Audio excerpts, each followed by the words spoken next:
suis Christian Yombé, j'ai 30 ans depuis une semaine. Et je suis chargé de relations presse et médias pour BNP Paribas Personal Finance, qui est la filiale du groupe BNP dédié au crédit à la consommation. J'ai été contacté dans le cadre de Desplein-Nozel pour présenter à la fois l'entreprise BNP Paribas Personal Finance, mon métier, mon parcours, et également la vie en entreprise et le digital dans l'entreprise. Et donc j'ai croisé une personne d'Innovavenir et qui m'a parlé de ses actions. Et j'ai entendu le mot Sevran. Donc je dis, vous le faites à Sevran, justement, qui est mon ancien collègue par ailleurs. Je leur ai dit précisément, si on le fait à Évarès-Gallois, moi je veux bien le faire. Parce que je sais qu'à leur âge, à cet endroit-là, j'avais une vision des choses, une vision du monde et du monde de l'entreprise particulièrement.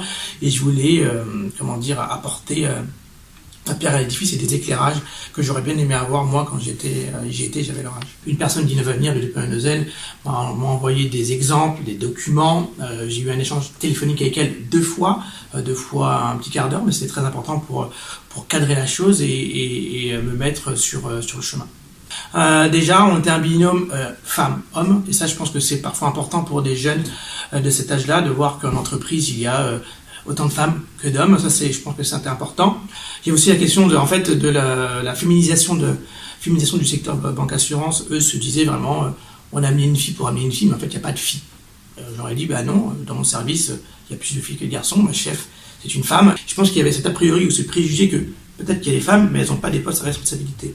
Donc, je trouve que c'était important de transmettre ce message-là et de faire passer ce message-là. Vous pouvez le faire, les femmes peuvent le faire.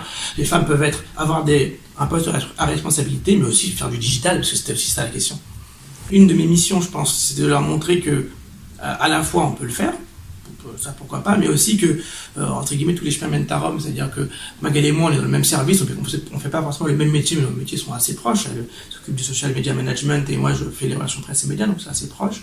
Et on a des parcours totalement différents. Il y avait aussi cette volonté de désacraliser ce côté un peu élitiste. Parce que oui, bien sûr, Bac +5, ça paraît très loin quand on est en troisième, mais finalement, ça arrive assez naturellement et quand on veut, on peut.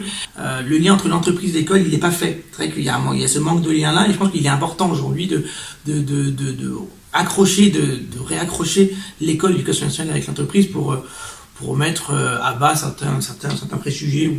Et ça m'a vraiment manqué pour une chose toute bête, c'est de comprendre en fait ce qu'est l'entreprise et ce qu'on fait en entreprise, découvrir des métiers, qu'on me rassure aussi parce qu'à cet âge-là, on se fait tout un monde de cet environnement-là et c'est pas facile.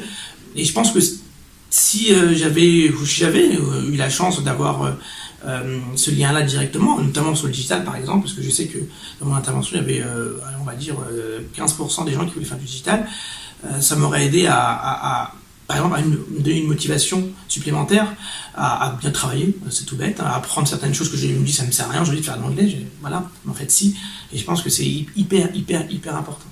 C'est un versant extrêmement important aujourd'hui de l'environnement d'entreprise, et je crois que quand on n'a pas cette chance, je ne l'ai pas forcément eu, et ça m'a porté sûrement préjudice sur des choses, cette chance d'avoir ce réseau-là et ce lien avec l'entreprise, ou par sa mère, ses parents, ses cousins, etc., c'est beaucoup plus dur en fait de se projeter dans l'entreprise, c'est beaucoup plus dur de se projeter, et les gens qui ont cette chance-là réalisent tout de suite que l'école est importante, que apprendre c'est important, qu'il faut se comporter comme ça, parce qu'on parle beaucoup des compétences techniques, en fait, il y a aussi ce côté soft skills, c'est un mot à la mode, c'est soft skills, comment se comporter, comment s'habiller, comment être vu en société, que les gens qui sont dans un certain milieu ont, et quand on est dans les quartiers plus éloignés, plus défavorisés, on vit pas forcément dans cet environnement-là, on a plus de mal à l'accueillir et plus de mal à le comprendre, et on peut se sentir rejeté en fait par rapport à ça, et des actions comme celle à laquelle j'ai participé grâce à Innovavenir et Desplein-Nozel sont très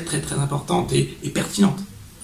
Transmettre quelque chose, vraiment, qui est une transmission, mais qui est de l'ordre du partage. C'est-à-dire que moi, je transmets quelque chose, mais eux aussi me transmettent quelque chose.